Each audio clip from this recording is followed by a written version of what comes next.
우리 프린트물 보시면 여러분 이제 이렇게 카카오톡으로 갔던 프린트물이 있는데요. 그 부분을 제가 읽어드리겠습니다. 줄거리를 다시 보시겠습니다. 다윗은 엔게디 동굴에서 사울을 죽일 수 있는 기회를 얻었지만 죽이지 않고 살려 보내줍니다. 사울을 당장 죽여 쉽게 왕이 되는 길을 가지 않고 원수 갚는 것은 하나님께서 하신다는 믿음의 고백을 하면서 죄짓지 않고 하나님 앞에 바르게 사는 삶을 택한 것입니다. 그런데 나발과의 사건으로 원수 갚는 것을 하나님께서 하신다는 다윗의 고백은 시험대에 오릅니다. 다윗은 나발의 양떼를 돌봐준 보답으로 약간의 양식을 부탁했지만 나발은 다윗을 도망친 종쯤으로 취급하며 매우 모욕적으로 거절합니다. 이에 다윗은 이성을 잃고 분노하여 그를 당장 죽이겠다고 중무장하고 달려갑니다.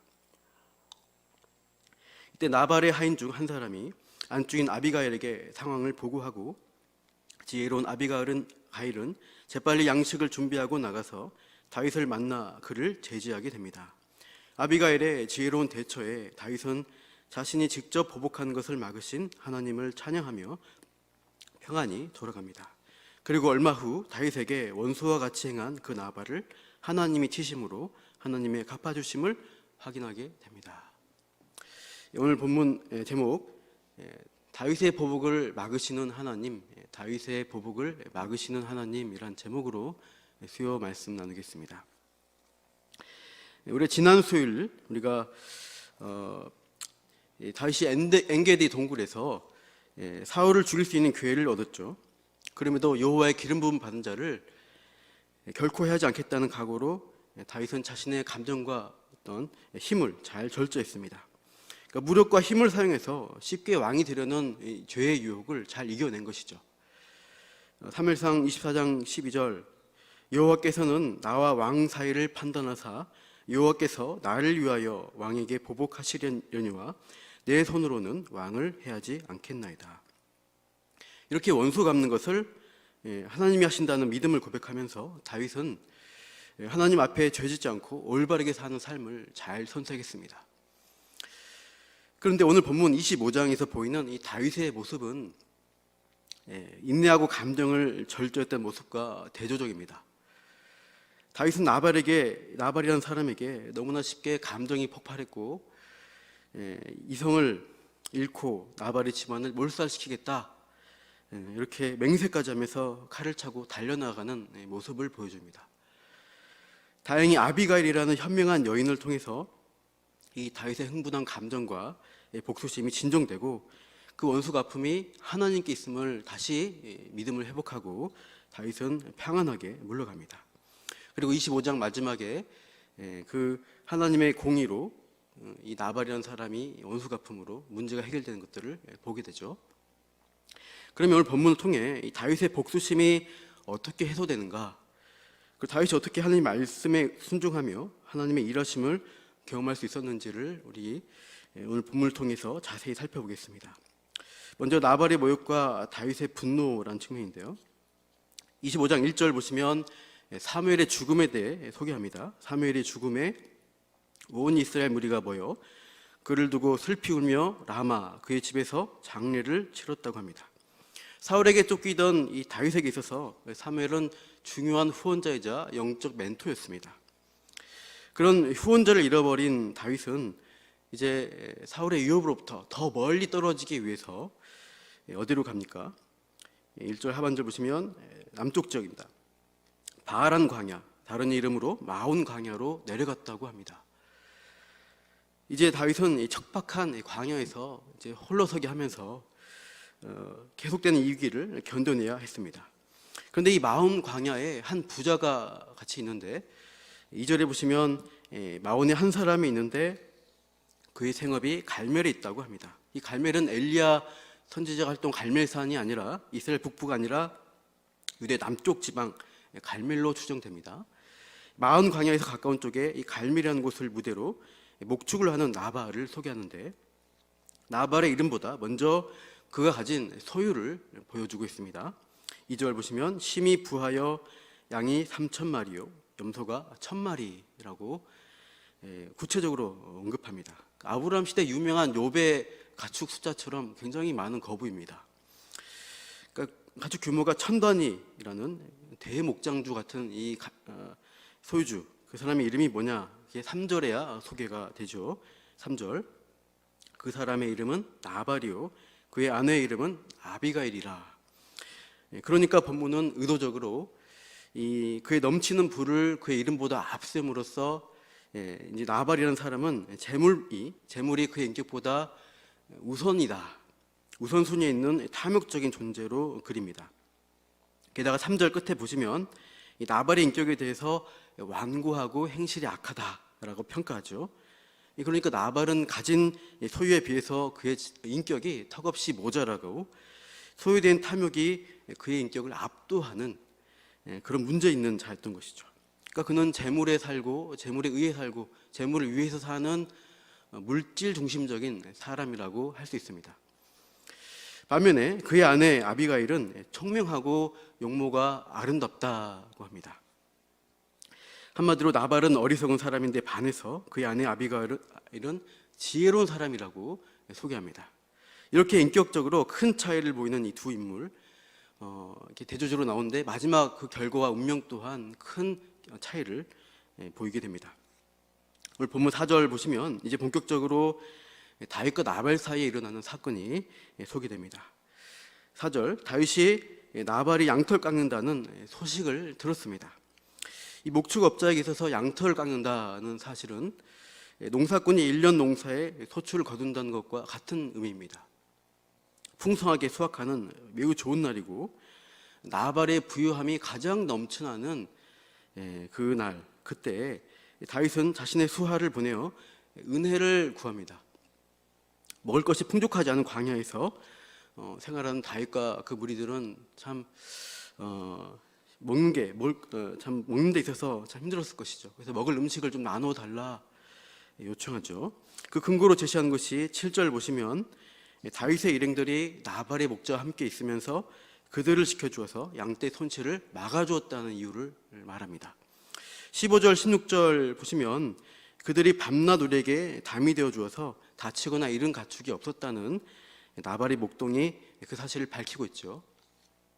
그러니까 다윗과 나발 사이에는 비록 정식적인 계약 관계는 아니었지만 목동들에게 임금을 주고 잔치하는 날에 그동안 양을 지켜준 사람에게도 일정 부분 살해를 하는 어떤 당시 관례를 따라서 수고비조로 이 다윗의 사람들에게 음식을 줄 수가 있었던 것이죠. 그게 마땅하다 할 수 있습니다. 도의적인 일인데 다윗은 그래서 매우 정중하게 요청하죠. 5절 보십시오. 다윗이 이에 소년 10명을 보내며 그 소년들에게 이르되 너희는 갈멜로 올라가 나발에게 이르러 내 이름으로 그에게 문안하고 6절 그 부하게 사는 자에게 이르기를 너는 평강하라 내 집도 평강하라 내 소유의 모든 것도 평강하라. 평강하라 3번 쭉 나옵니다. 너와 내 집과 내 소유 모든 것이 평안하기를. 원어로 보시면 샬롬이라는 평안을 인사말을 반복하고 있습니다. 5절 끝에 문안이라는 표현 또한 샬롬입니다. 4번이나 샬롬, 평안, 평강을 빌어주면서 또 우리가 베풀어준 은혜에 너도 음식으로 약간의 은혜를 답하라 요청을 하고 있습니다. 특히 다윗은 자신의 이름을 걸고 이 정중한 요청을 하는데요. 5절 하반절 보시면 내 이름으로 그에게 문안하라고 말씀했습니다. 실제로 9절 다윗의 소년들이 가서 다윗의 이름으로 나발에게 제안했음을 밝히고 있죠. 다윗은 자신의 이름을 걸고 갈렙 족속으로서 같은 유다 지파에 속한 나발에게 같은 혈족으로서 최대한 정중하게 자신을 낮추어서 요청을 하고 있습니다. 8절 하반절 보시면 내 종들과 내 아들 다윗에게 주기를 원한다 이렇게 표현하죠. 그러니까 내 앞에 찾아간 소년들이 너 나발의 종과 같이 수고한 소년들이다. 또 나 다윗 또한 너의 아들과 같은 자로 알고 은혜를 베풀어 달라. 이만큼 다 달라는 것이 아니라 네 손에 있는 대로 네가 원하는 대로 조금이라도 주면 좋겠다. 이런 굉장히 정중한 표현을 하고 있죠. 지금은 광야의 도망자 신세이지만 한때 이스라엘의 대장군이었던 이 다윗이 자존심을 다 꺾고 자신을 나발의 아들뻘로 아주 낮춰서 최선의 정중함과 겸손함으로 부탁을 하고 있습니다. 그러나 나발의 반응은 다윗이 예상한 것과 전혀 달랐습니다. 10절 보시면 나발이 다윗의 사원들에게 대답하여 이르되 다윗은 누구며 이새의 아들은 누구냐? 다윗의 이름으로 문안한다는 것은 나발이 다윗을 알고 있다는 것을 전제합니다. 그럼에도 다윗이 누구냐 이렇게 묻죠. 다윗을 알지만 상대할 가치가 없는 이름이다 이렇게 취급하는 거예요. 게다가 다윗이 나발의 아들이라고까지 하면서 자신의 이름을 낮추어서 표현했는데 나발은 그것을 비꼬면서 이새의 아들이라고 하고 있습니다. 이새의 아들이 누구냐? 이 이새의 아들이라는 표현, 이것을 즐겨 사용한 사람이 앞서 있었죠. 사무엘상 22장 보시면 사울이 노베 제사장들을 학살하는 사건에서 다윗의 이름을 부르지 않고요, 보잘것없는 집안의 아들 이런 표현으로 계속 이새의 아들이라고 합니다. 반역자의 호칭으로서 그렇게 이새의 아들 하면서 잡아 죽이려는 그런 모습을 보이고 있고, 대신 노베 제사장들이 다 죽게 되죠. 나발도 그런 표현을 알았는지 다윗의 이름을 업신여기며 이새의 아들이 누구냐 이러고 있습니다. 게다가 노골적으로 사울을 암시하는 표현으로 10절 하반절 보시면 요즘에 각기 주인에게서 억지로 떠나는 종이 많도다. 다윗을 주인에게서 떠난 종으로, 도망친 종이라고 조롱합니다. 도망친 종 주제에 이 노예 나부랭이가 어디 와서 나에게 달라 그래? 이 나발의 거절은 참으로 사실상 그의 탐욕에서 비롯된 것임을 11절에서 볼 수 있는데요. 11절 한번 보시면 내가 어찌 내 떡과, 오늘 보시면 내가 들어갑니다. 내 물과 내 양 털 깎는 자리를 위하여 내가 잡은 고기를 가져다가 라고 합니다. 내 것. 이 소유격 표현이 이 각 단어마다 다 붙어 있습니다. 이게 다 내 것인데, 내가 가진 것인데 이것을 어디서 온지도 모르는 자에게 줄 수 있겠냐? 불황저 같은 것들을 하면서 거절하는 것이죠. 자기 소유에 대한 탐욕이 그의 인격을 지배하고 있는 이 결과로 나발은 이 배고픈 이 다윗의 무리에게 궁유를 베풀어줄 생각을 전혀 하지 못하는 것이죠. 매몰찬 거절을 합니다. 사실상 실질적으로 다윗의 보호로 인해서 그 양떼 재산의 손실을 막을 수 있었는데 그 은혜 베푼 것들을 모른 채하고 철저히 짓밟고 있어요. 거절만 한 것이 아니라 엄청난 모욕과 조롱을 하면서 이 다윗의 소년들을 쫓아낸 것입니다. 이것을 보면 나발은 다윗과 같은 유다 지파인데도 이 사울 정권을 지지하고 사울이 반역자로 몰아세운 다윗을 매우 얕잡아 보는 것이라 할 수 있습니다. 그러니까 이 나발이 다윗의 어떤 사울의 모습을 담고 있는 것을 볼 수 있는데요. 그래서 다윗의 존재 자체를 무시하고 자기 탐욕을 합리화하기 위해서 다윗을 주인에게서 도망친 노예다, 종이다 하면서 광야에 출몰하는 강도 같은 부류로 취급합니다. 많은 재물과 자기 힘을 믿고 교만하고 이 자기 중심적인 나발은 사울과 다르지 않습니다. 그리고 이 소식을 들은 다윗 이제 어떻게 반응하나요? 매우 분노하죠. 12절 이에 다윗의 소년들이 돌아와 이 모든 말을 전하니까 다윗의 분노가 폭발합니다. 13절 다 같이 읽어보시죠. 다윗이 자기 사람들에게 이르되 너희는 각기 칼을 차라 하니 각기 칼을 차매 다윗도 자기 칼을 차고 400명 가량은 데리고 올라가고 200명은 소유물 곁에 있게 하니라. 이 표현을 잘 보시면 반복된 단어가 빨간 글씨로 나와 있네요. 칼이 보이는 것을 찾을 수 있습니다. 이 칼이라는 단어는 그 당시 무력을 상징하는 가장 대표적 단어입니다. 여기서 다윗은 지나치게 칼을 의지하는 모습으로 표현되고 있어요. 이 다윗의 말 13절에 이 말과 행동에서 하나님에 대한 믿음의 고백은 찾아보기 힘듭니다. 오직 자신의 칼만을 의지하고 신뢰하면서 칼로 이 문제를 해결하겠다라는 모습을, 인간적인 모습으로 가득 차 있어요. 폭군의 모습입니다. 사실 다윗 자신이 칼은 믿을 대상이 아니라고 했던 적이 있습니다. 골리앗에게 막대기와 물맷돌을 가지고 나아갈 때 고백한 내용이죠. 사무엘상 17장 47절, 여호와의 권하심이 칼과 창에 있지 아니함을 이 무리에게 알게 하리라. 전쟁은 여호와께 속한 것인즉 그가 너희를 우리 손에 넘기시리라. 이렇게 고백하면서 칼이 아니라 하나님이 이기게 하신다. 이렇게 믿음으로 행했던 다윗이 오늘 본문에서는 잠시 이성을 잃어버리고 칼을 믿고 칼을 차고 나가는 폭군으로 돌변합니다. 다윗도 사울을 닮아가는 것 같습니다. 하나님께 순종하고 말씀의 제어를 받기보다는 자신의 감정과 성격대로 그 죄성을 행하며 살아가는 불신자와 같은 모습이 되고 있어요.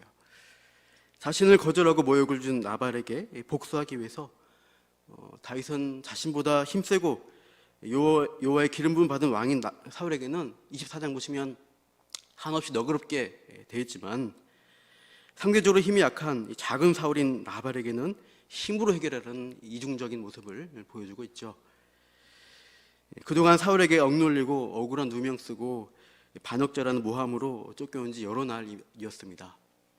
광야에서 배고프고 힘든 고난의 행군 이 시기를 보냈는데 부자라고 하지만 이 나발이라는 이 사람에게까지 이 모욕적인 언사를 당하니까 무시당하니까 이 다윗의 감정이 폭발하고 맙니다. 그래서 하나님께 묻지 않고 감정대로 복수하기 위해 군사를 일으키고 있어요. 21절, 22절 보시면 사울의 어리석은 맹세를 따라합니다. 그래서 이 다윗에게 어떻게 합니까? 한 사람이라도 아침까지 남겨두지 않겠다 하면서 그러면 하나님은 다윗에게 벌을 내리시고 또 내리시길 원한다는 맹세 표현을 하고 있는데요. 이 표현은 사울이 했던 맹세입니다. 금식을 선포하거나 금식을 어긴 요나단 같은 사람에게 처벌을 선언할 때 이 맹세 표현을 했었는데요. 그런 맹세 표현을 다윗도 하면서 또한 어리석게 행동하는 모습을 보여주고 있어요. 큰 사울은 잘 피했지만 이 작은 사울 나발 앞에서 다윗은 자신을 모욕하고 무시한 것에 대해 직접 복수하려고 하면서 또 다른 사울이 될 위기에 처한 것입니다. 우리도 사실 참 그럴 때가 종종 있습니다. 밖에서 억눌린 심정이 있고 모욕받고 상처받았을 때 우리가 그 억눌린 감정을 가지고 어떻게 해요? 나에게 쉬운 사람, 가정이나 가까운 사람에게 폭발시키는 경우가 많이 있습니다. 그러니까 상대적으로 편안하고 또 받아줄 수 있는 같은 사람이기 때문에 우리의 맺힌 감정, 억눌린 감정을 터뜨리고 또 우리가 서로 받아주고 위로할 수도 있겠지만 그러나 그런 것이 악행으로, 폭력으로 때로는 생명을 위협한 수준으로 범죄로 이어지는 것은 하나님 보시기에 큰 악이라고 합니다. 요즘 코로나 사태 때문에 여러 가지 범죄나 살인이나 절도 이런 것들이 많이 줄었다고 하는데요. 반대로 가정 안에 사람들이 많이 머물게 되면서 가정폭력이 많이 참 늘었다고 합니다. 그래서 여러 해외 방송이나 또 우리나라에서도 가정폭력에 대한 또 홍보들을 하고 있습니다. 참 그러한 가정에서 이 폭력을 행하는 이 범죄들, 이 억눌린 마음들을 그렇게 폭발시킨 것은 악인 것이죠. 이제 가만히 있으면 이 다윗의 인생에 큰 오점이 생길 것입니다. 이때 중대자가 나타나죠. 우둔한 나발 대신에 지혜로운 아비가일이 등장합니다. 14절 보시면 나발의 하인들 중 하나가 나발의 아내 아비가일에게 긴급한 상황을 알립니다. 17절 다윗이 주인과 온 집을 해하기로 결정했다는 사실을 알리죠. 불량한 사람 이 나발과는 대화가 안 되니까 주인과는 대화가 안 되니까 안주인인 아비가일에게 알리겠다는 것입니다. 18절 보시면 드디어 아비가일이 급히 움직입니다. 아비가일이 급히 떡 200덩이와 포도주 2 가죽 부대와 잡아서 요리한 양 5마리와 볶음곡식 5세아와 건포도 100송이와 무화과 뭉치 200개를 가져다가 나귀들에게 싣고. 그러니까 이 목록들이 뭡니까? 아비가일이 그러니까 다윗이 받았어야 할 그 음식들을 아비가일이 지금 준비하고 있는 거예요. 첫 번째 항목들은 일본 나왔던 항목들은 양털 깎았던 그 잔치 때 쓰이는 음식들입니다. 나발이 주지 않았던 음식들을 준비해서 주고 있고, 두 번째 나왔던 항목들 있죠. 거기에는 볶음국식, 건포도, 무화과 뭉치, 저장용 식량입니다. 다윗처럼 도망다니는 사람, 이동한 사람에게 휴대하기 편한 간편식 같은 것들이죠. 정말 이 아비가일은 정말 상대방에게 필요한 것이 무엇인가를 잘 파악하고 준비해주는 그 지혜로운 사람인 것을 엿볼 수가 있습니다. 그리고 이 음식들을 준비해서 19절 이 소년들, 이 하인들에게 음식 예물을 나귀에 싣고 먼저 출발하게 하죠.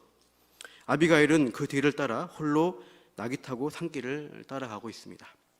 어리석은 남편에게는 말하면 더 큰 사달이 날 것이기 때문에 알리지 않고 갑니다. 그래서 화난 상대방을 달랠 뭐가 먼저 가죠? 예물이 먼저 갑니다. 그 다음에 마지막에 당사자인 아비가일이 가서 만나고 사죄하는 그런 모습. 이것은 마치 야곱이 형 에서를 달랠 때 모습과 비슷합니다. 나발의 아내 아비가일이 대신 사죄하는 이 피해자, 사죄는 피해자 다윗의 상처를 정확하게 치유해주는 것이라고 할 수 있습니다. 나발에게 음식을 얻어먹으려다가 인격적 모독을 받은 다윗이 어떻게 해요? 그의 가족 전체를, 집안을 진멸하려고 했을 때 이 아비가일의 진정한 사죄로 인해서 가족 모두가 살게 되고 다윗도 분노를 풀게 되죠. 23절 보십시오. 아비가일의 행동이 나오는데요. 아비가일이 다윗을 보고 급히 나귀에서 내려 다윗 앞에 엎드려 그의 얼굴을 땅에 대니라. 제가 길게 이렇게 파란 것이 번호로 해놨는데요. 보다, 서두르다, 내리다, 엎드리다, 얼굴을 땅에 대다는 것은 절하다는 표현인데요. 이 5개의 동사가 굉장히 순식간에 이어지면서 아비가일의 주저없는 행동을 묘사하고 있어요. 계속 이어지는 행동입니다. 그러니까 사죄를 위한, 다윗에게 용서를 구한 태도가 아비가일의 참 거침없는 행동으로 이렇게 표현되고 있는 것인데요. 아비가일은 이렇게 사죄 행동을 참 쉬지 않고 빠르게 하면 엎드리는 장면까지 가면서 다윗 앞에 바짝 엎드리는 사죄 행동으로 나아가면서 또한 사죄의 말을 전하고 있죠. 25장 24절 보십시오. 그가 다윗의 발에 엎드려 이르되 내 주여 원하건대 이 죄악을 나 곧 내게로 돌리시고 여종에게 주의 귀에 말하게 하시고 이 여종의 말을 들으소서. 이렇게 이 모든 죄악들은 다 내 탓이라고 말합니다. 내 주여 이 죄악을 내게로 돌리시옵소서 하면서 나발 대신 자신이 대신 참여하는 모습을 고백을 하고 있습니다. 그리고 아비가일은 이 나벨의 언행과 반대로 남편 나발을 모욕적으로 비난하는 것이죠. 25절을 보십시오. 원하옵나니 내 주는 이 불량한 사람 나발을 개의치 마옵소서.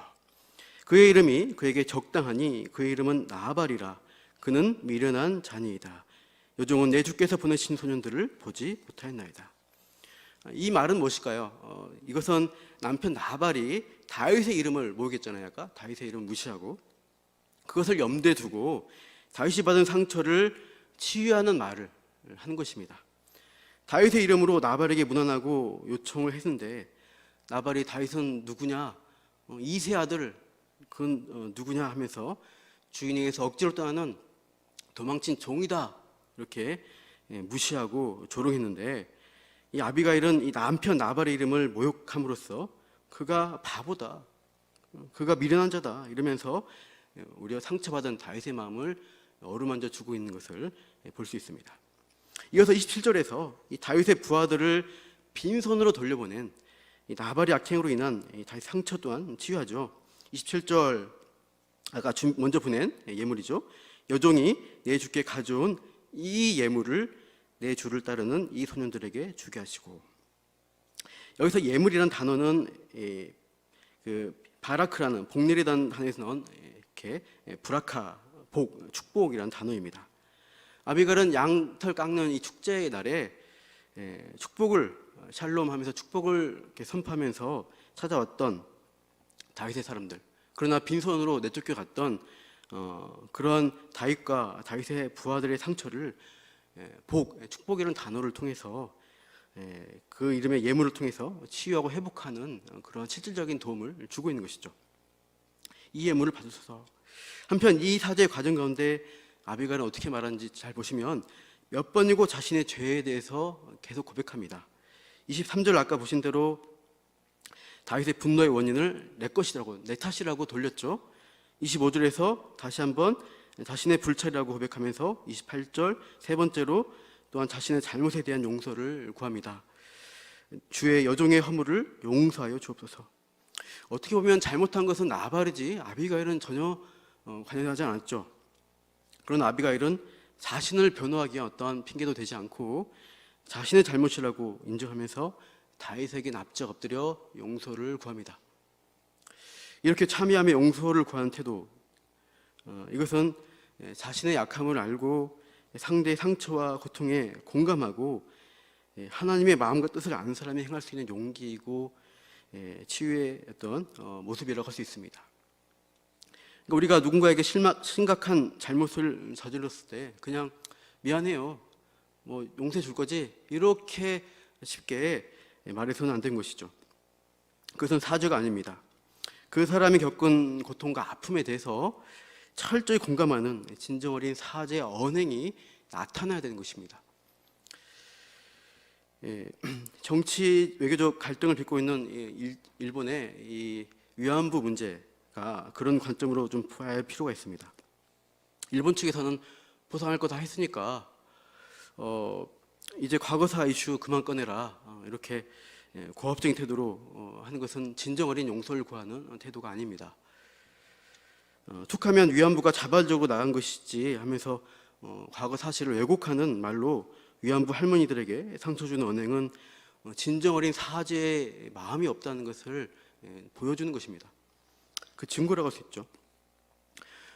그냥 앞에서는 잠깐 그렇게 맞춰준 것처럼 하다가 돌아서면 진심 어린 말이 아니라 우린 잘했다는 식으로, 그런 것들은 그 할머니들 뿐 아니라 우리나라 사람들에게 많은 상처를 주는 태도이어서 참 우리나라 사람들이 적반하장의 이 태도에 분노하면서 작년부터 계속 일본에 대해 안 좋은 어떤 심정을 토로하고 있죠. 진정한 사죄는 피해자가 받은 상처의 치유, 저희 피해자가 받은 이 깨어진 샬롬, 평안이 회복될 때까지 가는 것이, 그것을 목적으로 하는 것이 되어야 합니다. 그러니까 이것을 위해서 사죄한 사람은 자기 체면 다 차리면서 하는 것이 아니라 철저히 낮아진 자세에서, 그리고 피해자 입장에서 내가 했던 행위를 평가하고 피해자의 상처가 회복될 수 있도록 구체적으로 행동으로 옮기면서 사죄해야 합니다. 피해자가 충분하다 할 때까지 내가 잘못했습니다, 아비갈이 3번이나 하는 것처럼 제가 잘못했습니다, 정말 미안합니다, 이렇게 반복할 수가 있어야 하겠죠. 본문을 보십시오. 다윗은 이 아비갈의 선물을 받고 이렇게 진정으로 사죄할 때 이것에 용서를, 마음이 풀어지면서 용서를 선포하게 되죠. 35절 보시면 내 집으로 평안히 올라가라. 이 평안이라는 말이 샬롬입니다. 다윗이 아비갈에게 평안이라고 샬롬을 선포했는데 이것은 아비갈의 진정 어린 사죄의 언행으로 인해서 치유된 다윗의 샬롬, 이것을 다윗이 회복하게 되면서 다윗이 다시 아비갈에게 샬롬을 이렇게 돌려주는 선포라고 할 수 있습니다.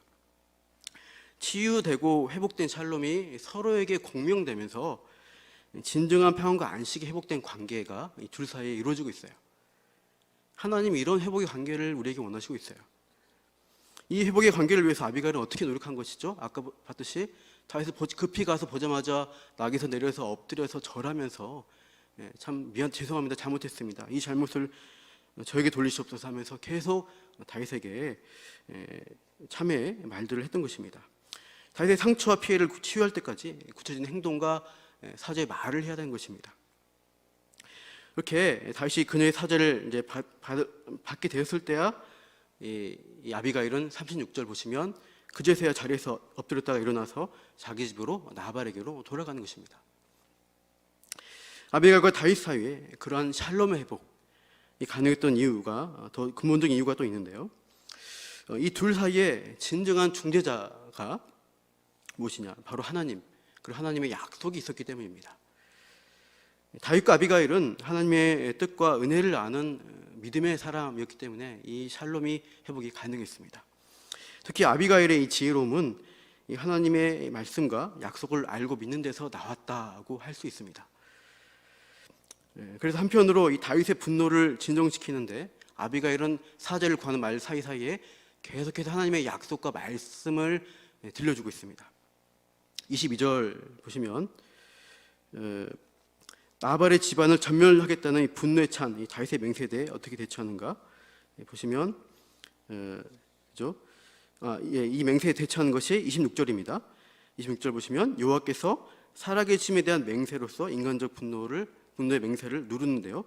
26절 보십시오. 내 주여 여호와의 살아계심을 두고 맹세하노니 하면서 하나님이 살아계심으로 맹세한다 하면서 내 주 다윗의 손으로 피 흘려 친히 보복하는 일을 하나님이 막으신다. 이게 하나님의 뜻이더라는 것을 근거로 계속 그 맹세 가운데 덧붙여 말하고 있습니다. 하나님이 살아계셔서 내 주 다윗의 손으로 피 흘리는 것들을 막으시는 거 아니냐, 그 뜻을 알려주고 있죠. 26절 보십시오. 그죠? 28절 보시면 여호와께서 반드시 내 주를 위하여 든든한 집을 세우리니, 하나님이 하시는 약속, 하나님이 다윗의 집을 세우신다라고 하고 있고요. 29절과 30절 보시면 내 주의 생명은 내 주의 하나님 여호와와 함께 생명싸개 속에 쌓였을 것이요. 30절 여호와께서 내 주에 대하여 하신 말씀대로 모든 선을 내 주에게 행하사 내 주를 이스라엘의 지도자로 세우실 때, 다 하나님이 다윗을 세우고 지키시고 보호하신다. 그 생명을 지키신다. 든든하게 결국 세우실 것이다. 그런 다윗이 받았던 약속을 이 아비가일이 다윗에게 들려주고 있습니다. 그 말씀을 잊고 칼을 차고 온 다윗에게 아비가일의 말을 통해서 하나님의 말씀이 들려주고 있어요. 또한 원수 갚음에 대한 말씀들, 하나님의 약속에 대해서도 계속 찾아볼 수 있는데요. 26절을 보시면 피를 흘려 친히 보복한 일을 막으셨는데 내 주의 원수들과 내 주를 헤아려 하는 자들 어떻게 해요? 나발가 될 것이다. 나발처럼 어리석게, 또 나중에 보시지만 나발이 죽게 되는 것처럼 그렇게 될 것이다. 29절 내 주의 원수들의 생명은 물매로 던지듯 여호와께서 그것을 던지시리다. 하나님이 물매로 던져버리든 멀리 날려버릴 것이다. 다윗에게 원수처럼 행하는 자를 하나님이 그 원수를 직접 갚으실 것이고 심판하실 것이다. 이것을 아비가일의 입을 통해 하나님이 말씀하시고 있습니다. 지난 24장에서 했던 다윗이 했던 믿음의 고백이죠. 원수 갚음이 하나님께 있다. 그 고백을 이 분노 때문에 이성을 잃었던 다윗에게 다시 아비가일이 사죄하면서 말씀을 들려주고 있습니다. 특히 29절 아까 보신 대로 원수들을 어떻게 하세요? 물매로 던지듯 여호와께서 던져버릴 것이다. 이 아비가일의 표현이 참 의미심장합니다. 다윗에게 물매하면은 잊을 수 없는 사건이 있습니다. 바로 골리앗을 이기게 했을 때 물매이죠. 물매돌. 사람의 힘으로 도저히 상대할 수 없는 원수, 민족의 원수 골리앗을 하나님이 함께 해주셨을 때 칼과 창으로 이긴 게 아니라 무력과 권력으로서가 아니라 보잘것없는 물맷돌 하나로 이기게 해주시는 그 믿음의 사건을 다윗은 과거에 경험을 했습니다. 그런데 다윗은 지금 친히 복수하려고, 원수 갚으려고 지금 달려왔다가 이 아비가일의 이 탄원을 통해서 하나님의 그 약속, 과거 일하셨던 것들, 또 앞으로 일하실 것들을 다시 기억하게 되면서 다윗은 믿음의 자리로 다시 회복되어질 수 있었던 것이죠. 이 완고한 나발을 물매로 날려버리듯 하나님이 알아서, 하나님께서 직접 심판하실 것이다. 사울이 비록 지금은 자기를 핍박하고 있지만 언젠가 하나님이 물매로 돌을 날려버리심과 같이 완고한 사울 또한 심판하실 것이다. 이 믿음을 회복하게 되죠. 이제 다윗은 아비가일을 통해 만난 하나님의 말씀과 약속을 들으며 찬양의 태도로 바뀌고 있습니다. 32절 말씀 같이 읽어보겠습니다. 다윗이 아비가일에게 이르되 오늘 너를 보내어 나를 영접하게 하신 이스라엘의 하나님 여호와를 찬송할지로다. 33절도 보시죠. 또 내 지혜를 칭찬할지며 또 내게 복이 있을지로다. 오늘 내가 피를 흘릴 것과 친히 복수하는 것을 네가 막았느니라. 다윗이 이렇게 하나님이 아비가일을 통해서 역사하셨구나, 그 하나님을 찬양합니다. 하나님의 일하심을 다시 고백하면서 하나님 그 칼만 봤던, 칼 차고 칼만 의지했던 다윗이 말씀을 의지하고 하나님을 바라보는 믿음이 회복되고 있습니다. 34절도 보시면 다윗도 아비갈처럼 어떻게 말하죠? 하나님의 살아계심으로 맹세하면서 이성을 되찾아가는 모습을 보이죠. 그래서 너 아비가일이 아니었으면 내일 아침에는 철저한 멸망이 너희 집안에 있었을 것이다 하고 말하면서 35절 아까 보신 대로 아비가일에게 내 집으로 평안히 올라가라, 샬롬의 인사말을 전하며 이제 돌아가게 됩니다. 우리가 오늘 말씀을 통해서 참 우리의 감정과 상처가 쌓이다가 폭발하게 될 때 우리가 뭘 봐야 할까요? 내 분노, 내 힘, 그것들만 한 것이 아니라 우리가 하나님의 뜻과 약속의 말씀을 붙들어야 할 것입니다.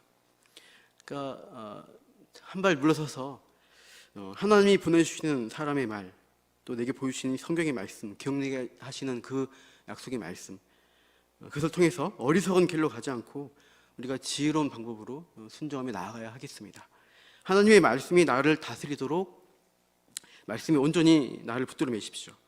과거에 경험했던 믿음의 사건들이 참 다 있지 않습니까? 이렇게 일하셨던 하나님, 그 인도하심을 묵상하고 또 우리가 앞으로도 인도하시는 그 하나님, 지금도 인도하시는 하나님, 우리 고난중한 가운데 믿음으로 묵상하면서 오늘도 순종의 길을 걸어가시기를 축복합니다. 한편으로 이 하나님 말씀이 주는 약속을 의지하는 가운데 아비갈이 어떻게 했죠? 진정 어린 사죄를 하면서 다윗의 상처를 어루만져 줬던 것처럼 우리도 진정으로 용서를 빌어야 하고 관계를 회복해야 할 지체나 이웃이 있다면 그들을 향해서 함께 공감하며 아파하며 그들에게 하나님의 복과 샬롬을 증거하는, 나타내는 그러한 복된 믿음의 권속들 되기를 축복합니다.